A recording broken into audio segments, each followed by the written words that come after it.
पंकज उधास बॉलीवुड के बहुत ही बेहतरीन सिंगर। ना कजरे की धार, कभी ज्यादा कभी कम पीते हैं जैसे कई गाने इन्होंने गाए हैं और बॉलीवुड में एक अपनी बेहतरीन पहचान बनाई। अब वो इस दुनिया में नहीं रहे। 26 फरवरी को उनका निधन हो चुका है। इस बात की जानकारी उनकी बेटी ने दी थी।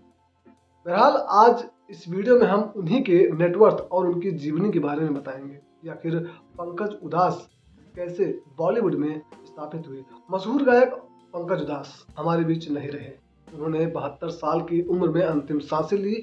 बताया जा रहा है कि वह लंबे समय से बीमारी से जूझ रहे थे। जानकारी के मुताबिक उनका निधन 26 फरवरी की सुबह करीब 11 बजे मुंबई के ब्रीच कैंडी अस्पताल में हुआ। बीते कई दिनों से उनकी तबीयत ठीक नहीं चल रही थी। पंकज के निधन की खबर पता चलने के बाद एंटरटेनमेंट जगत से भी मातम पसरा हुआ है। पंकज उधास 15 मई 1951 को गुजरात के जेतपुर में केशु भाई उदास और जीतूबेन उदास के घर पैदा हुए थे। वह अपने 3 भाइयों में सबसे छोटे थे। उनके सबसे बड़े भाई मनहर उदास भी बॉलीवुड फिल्मों में गजल गाया करते थे। उनके दूसरे बड़े भाई निर्मल उदास भी एक मशहूर गजल गायक रहे। 7 साल की उम्र में उन्होंने गायकी शुरू की थी। जी हाँ, पंकज उधास बचपन में ही संगीत रुचि वाले सिंगर थे। उन्होंने बचपन से ही संगीत में अपना नाम बनाया। वह केवल 7 साल की उम्र से ही गाना गाना शुरू कर दिए थे। उन्हें गाने का बहुत शौक था, लेकिन उनके गाने के टैलेंट को उनके बड़े भाई ने पहचाना और उन्हें प्रोग्राम में गाने के लिए प्रेरित किया। उन्होंने पंकज को अपने साथ कार्यक्रम में ले जाना शुरू किया। पंकज ने कई कार्यक्रमों में जाना माना नाम बनाया और शुरुआती दी और अपने गानों से लोगों का दिल जीता। एक साथ कार्यक्रम में कई सारे उन्होंने गाने गाए। उन्होंने ऐ वतन के लोगों गाना गाया जो दर्शकों को बहुत पसंद आया। मधुमंत गाना था। तभी उन्हें इनामी के तौर पर 51 रुपए दिए गए थे। इसके बाद से ही उन्होंने गायकी और गजल की दुनिया में करियर शुरुआत कर दी। इन गानों से मशहूर हुए पंकज उधास अपनी सुरीली गजलों और गानों की वजह से काफी मशहूर हुए। उन्होंने करियर में सुपरहिट गजल चांदी जैसा रंग तेरा के साथ म्यूजिक इंडस्ट्री में तहलका मचा दिया।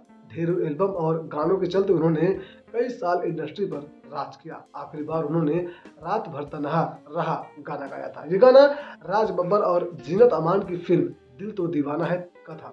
इसके अलावा 1993 में रिलीज हुई एल्बम याद का गाना चिट्ठी आई है कौन भूल सकता है, सुपर हिट गाना। इसके अलावा आहिस्ता कीजिए बातें, एक तरफा उसका घर और थोड़ी थोड़ी पिया करो जैसे उनके मशहूर गानों को लोग आज भी गुनगुनाते हैं। अगर पंकज उधास के नेटवर्थ की बात की जाए, तबीयत बिगड़ने से पहले पंकज उधास कई स्टेज शो में प्रोग्राम अटेंड किया करते थे। उनका एक यूट्यूब चैनल भी है जहां हजारों लाखों सब्सक्राइबर भी हैं।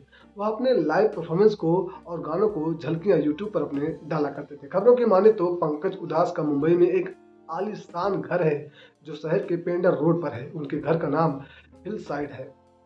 दिवंगत गायक के इस घर से एशिया के सबसे अमीर इंसान मुकेश अंबानी का घर इंटीलिया करीब 300 मीटर की दूरी पर है। गायक पंकज उधास अपने पीछे करोड़ों की संपत्ति छोड़ गए हैं। रिपोर्ट की माने तो उनके पास ऑडी और मर्सिडीज जैसी महंगी लग्जरी गाड़ियां भी हैं जो बताती हैं कि उनका लाइफस्टाइल काफी शानदार रहा। मीडिया रिपोर्ट की माने तो वह अपने पीछे 24 से 25 करोड़ रुपए की संपत्ति छोड़ गए हैं जो उनके परिवार की काम आएगी, क्योंकि कहा जाता है कि जो इंसान कमाता है वो क्या लेकर जाता है वो अपने पीछे छोड़कर ही जाता है।